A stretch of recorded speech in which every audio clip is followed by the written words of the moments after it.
Buenos días, queridos estudiantes. Les saluda la profesora Zoila Lavado.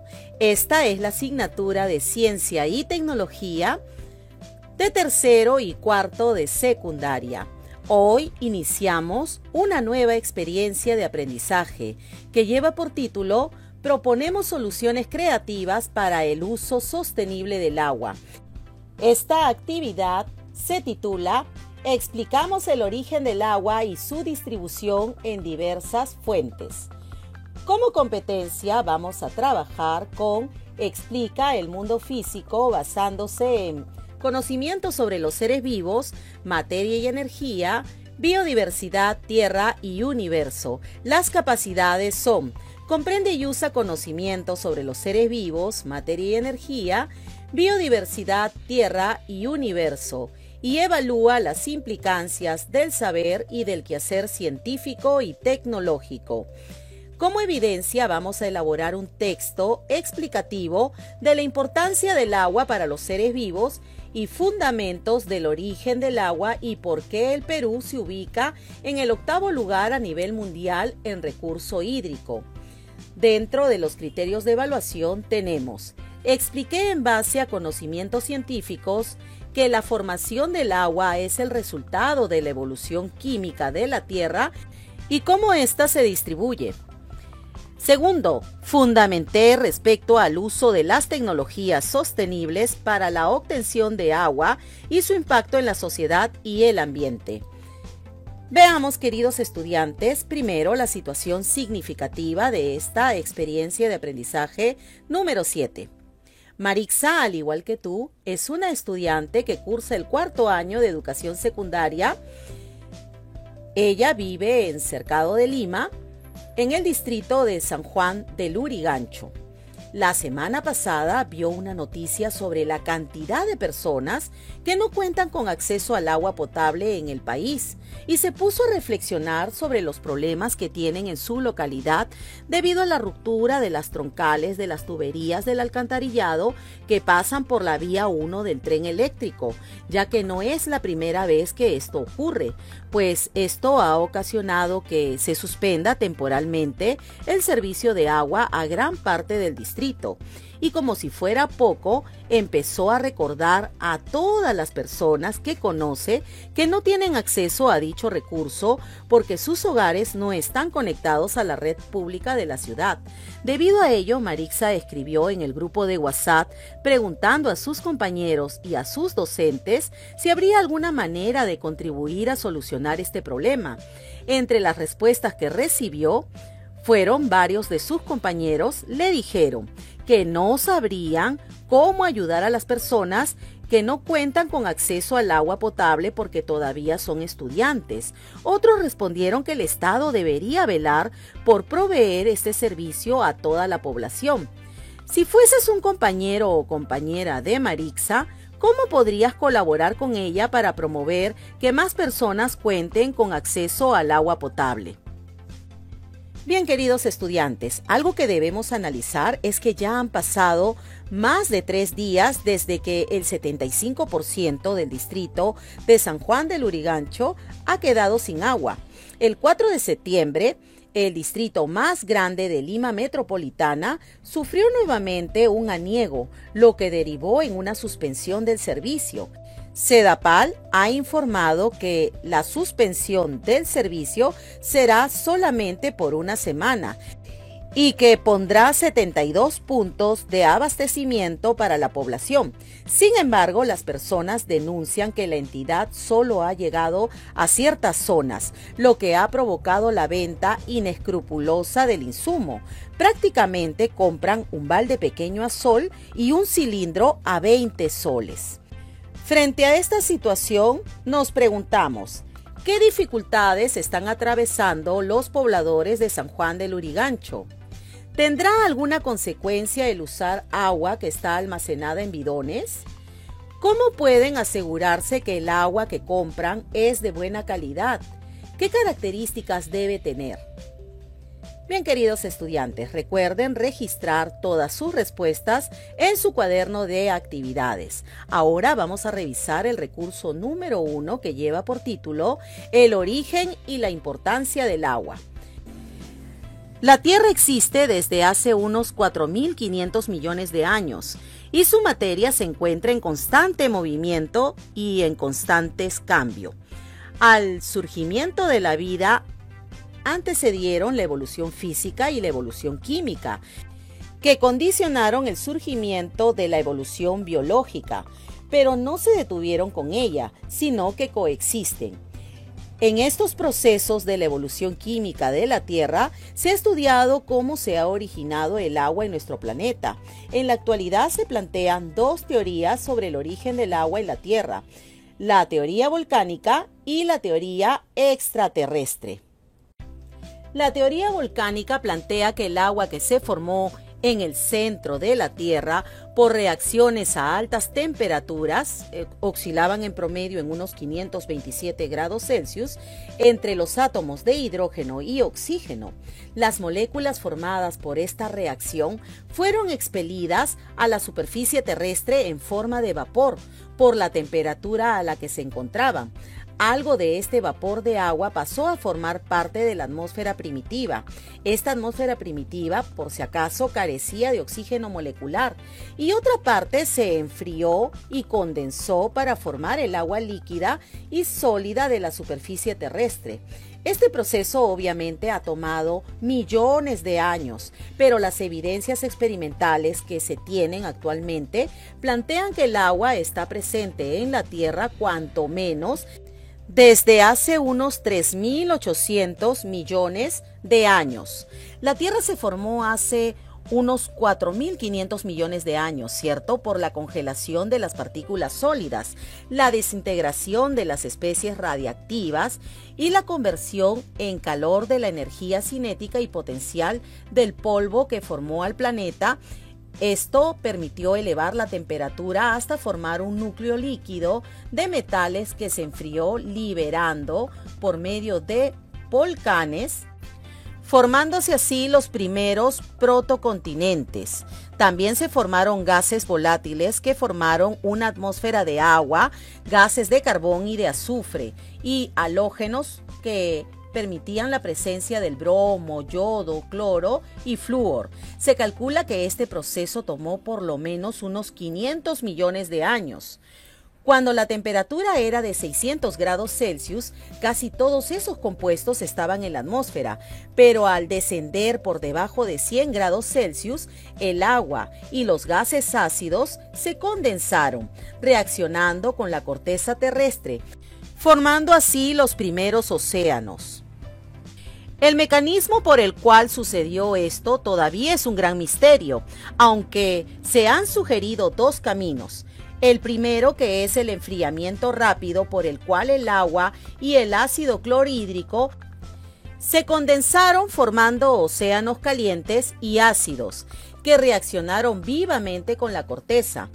El segundo mecanismo fue el enfriamiento lento, en el que el agua de la atmósfera fue atrapada por las rocas. En este segundo caso, la atmósfera habría sido rica en dióxido de carbono y no habría océanos, siendo nuestro planeta como ahora es Venus. Los océanos en este caso se habrían formado más tarde. La teoría extraterrestre, o también llamada teoría de los meteoritos y cometas, es la teoría más reciente que atribuye el origen del agua a causas extraterrestres. Numerosos estudios realizados por la NASA apoyan los planteamientos de Tobias, de Moses y de Sciencewitt, quienes afirman que el agua llegó a la Tierra en forma de hielo y en el interior de numerosos meteoritos, que al impactar sobre la superficie terrestre liberaron este compuesto y llenaron los océanos, al menos parte de ellos. Cuando esta teoría fue planteada, recibió una gran cantidad de críticas y censuras, pero estudios referidos por Moses hablan de otros impactos de meteoritos sobre la Tierra, a los cuales se le atribuye el haber contribuido con concentraciones significativas de otros elementos y moléculas químicas, a la sopa donde se originaron las macromoléculas orgánicas y los coacervados. Posteriormente, científicos de la NASA han comunicado algunos descubrimientos que constituyen la primera evidencia sólida para este suceso.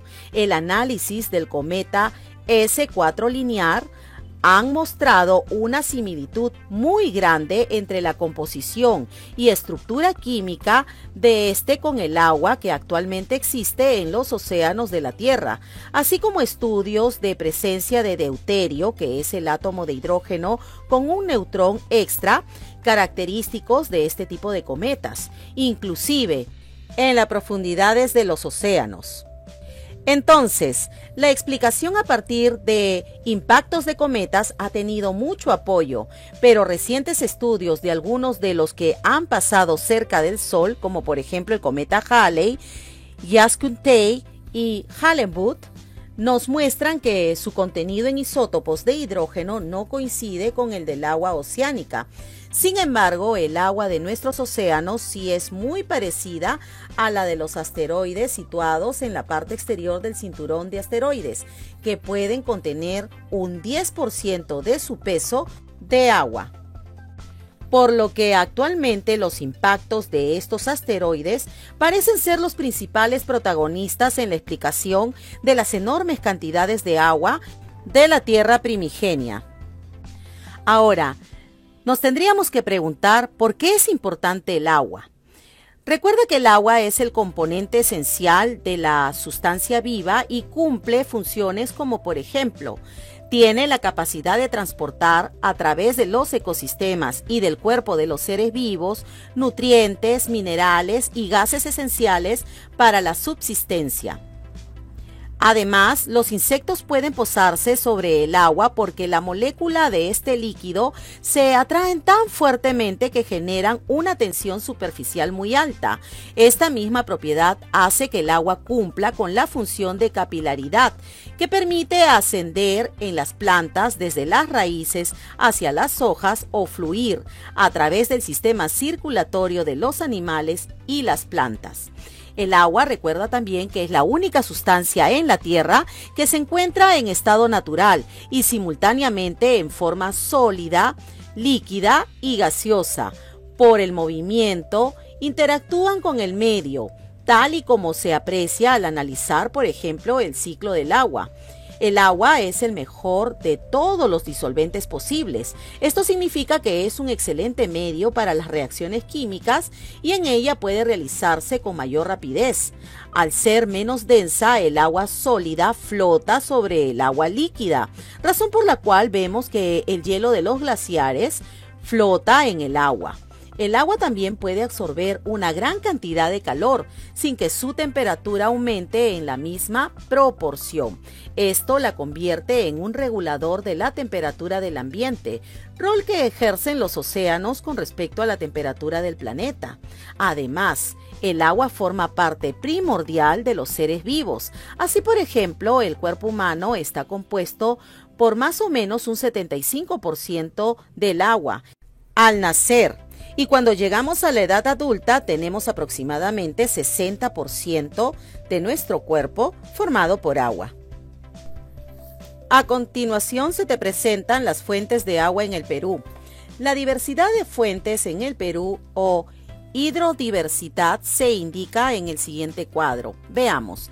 En el cuadro número 1 se te presentan las principales fuentes de agua. Por ejemplo, tenemos un total de 1.007 ríos distribuidos en 3 grandes vertientes, la del Atlántico, la del Pacífico y la del lago Titicaca. Tenemos un total de 12.201 lagunas distribuidas en 3.896 vertientes del Pacífico, 7.441 vertientes del Atlántico, 841 vertientes del Titicaca y 23 cuencas cerradas.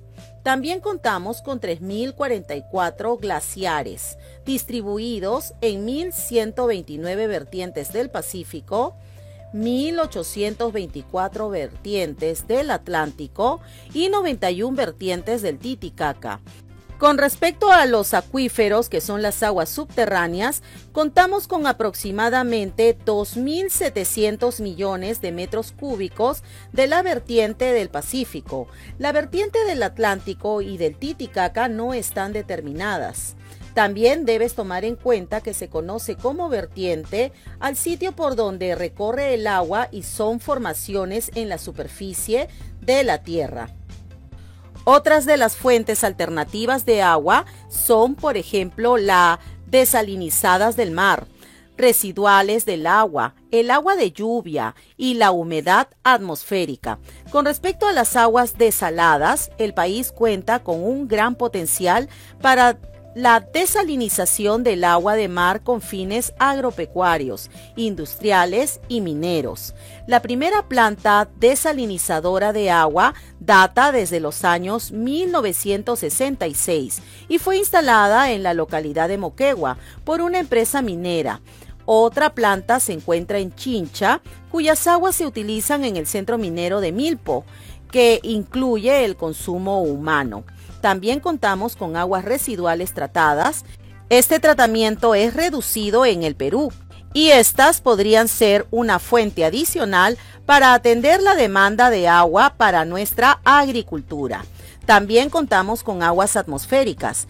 Es el agua que proporciona la atmósfera del planeta, pero que aún no se ha tocado en la corteza terrestre. Es decir, que se desplaza movida por los vientos, formando las nieblas, las brumas, nubes bajas, o que se encuentran en la fase de precipitación, formando la llovizna, la lluvia, la nieve, el granizo.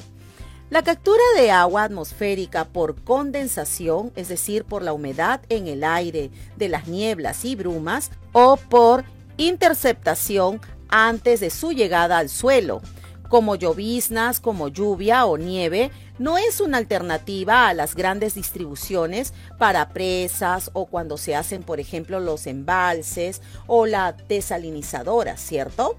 Estas están dirigidas principalmente al suministro centralizado de grandes cantidades de agua, pero también recordemos que esto podría ser una importante alternativa para abastos descentralizados, como por ejemplo para las necesidades rurales, tanto individuales como por ejemplo de pequeños núcleos de población.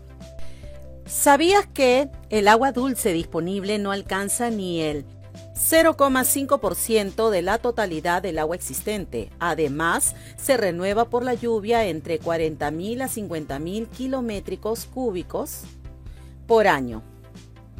El consumo mundial del agua se dobla cada 20 años, a un ritmo 2 veces mayor que el crecimiento humano.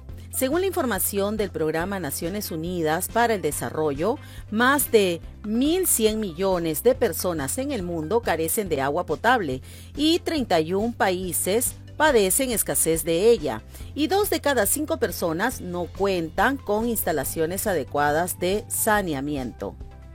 Además, debes tomar en cuenta que el 80% de la utilidad del agua se utiliza para la agricultura y el 20% para la minería e industria.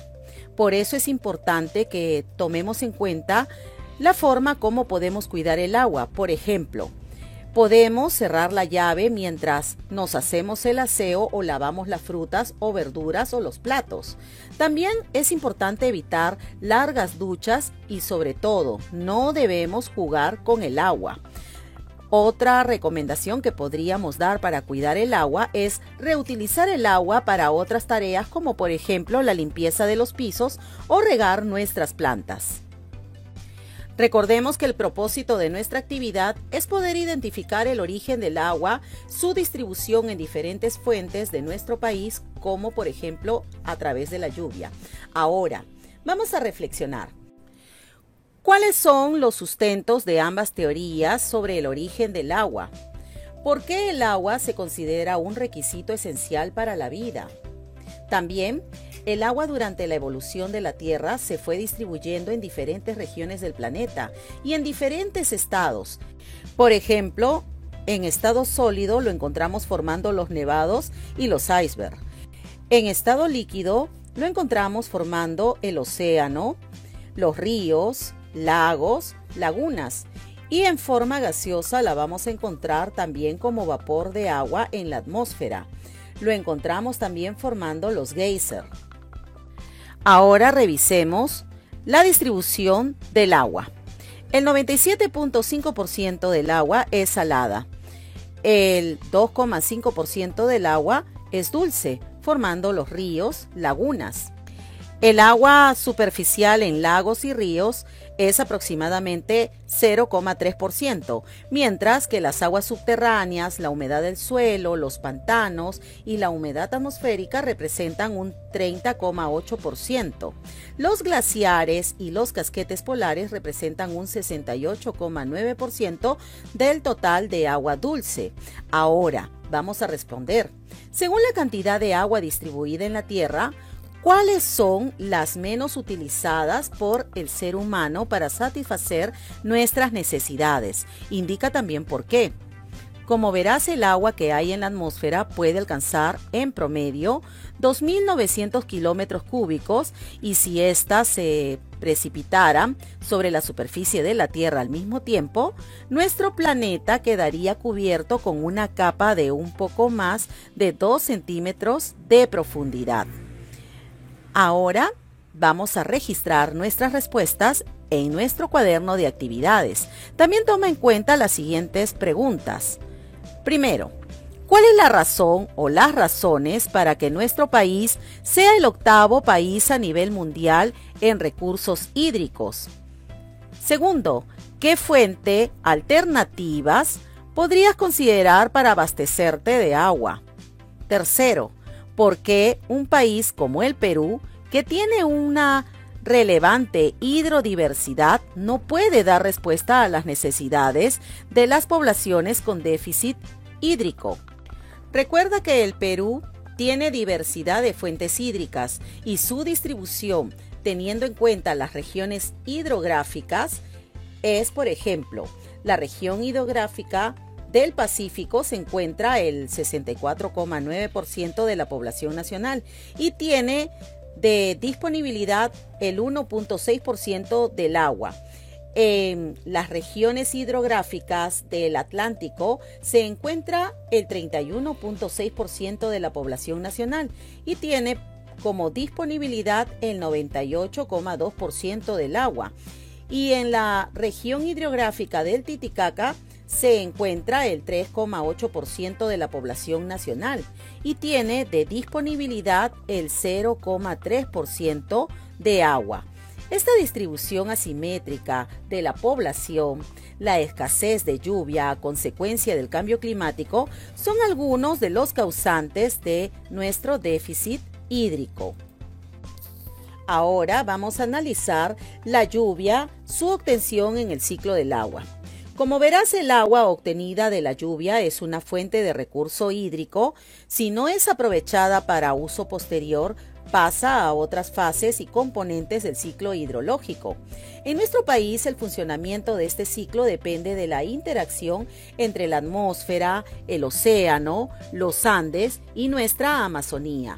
La cordillera de los Andes, que poseen glaciares tropicales de altas montañas más extensos del mundo, es la columna vertebral de la región y el origen de los fenómenos que hacen que se cuente con un ciclo del agua con gran dinamismo y abundancia que permite suministrar el agua a la población. Además, por su gran magnitud, constituyen una barrera natural que intercepta tanto los vientos provenientes de la Amazonía cargados de humedad, producto de la evotranspiración de la selva. Esta barrera genera la abundancia de lluvias que se infiltra en el suelo, se escurre por la superficie del terreno, es interceptada luego por la vegetación o se puede acumular, por ejemplo, en los glaciares, en las cumbres nevadas. El agua que se infiltra puede ser absorbida por las plantas, convertirse en agua subterránea o fluir lentamente hacia los ríos, lagos, mares u océanos. El agua subterránea que fluye en conjunto con el agua que escurre sobre el terreno y la que resulta del derretimiento de los glaciares conforma lo que nosotros conocemos como escorrentia, es decir, las corrientes que forman la red hidrográfica y que finalmente drenan al mar para completar el ciclo. Veamos aquí este cuadro informativo de cómo se da la precipitación a nivel nacional. Sabemos que precipita en promedio 3.017.216 hectómetros cúbicos y en el proceso de transpiración se producen en promedio 669.821 hectómetros cúbicos de agua. Con respecto a la recarga de los acuíferos, tenemos en promedio 548.457 hectómetros cúbicos y con respecto a la escorrentia es aproximadamente 1.798.939 hectómetros cúbicos. Esto, por si acaso, es una fuente del ciclo hidrológico según ANA 2020. Ahora nos preguntamos, luego de haber leído esto, ¿cuáles son las características de nuestro territorio que favorece la generación de la lluvia? Durante ciertos periodos se produce la escasez de lluvia. ¿De qué manera es compensada esta ausencia en la naturaleza? Bien, queridos estudiantes, recuerden que deben registrar todas sus respuestas en su cuaderno de actividades. Además, cuando culmines, debes evaluarte bajo estos dos criterios que se te presentaron al inicio de la actividad, indicando si tuviste logros o estás en proceso de lograrlo. Finalmente, debes enviar tus evidencias a tu docente. Bien, queridos estudiantes, hemos llegado a la parte final de nuestras actividades. Conmigo será hasta la próxima oportunidad. Nos vemos.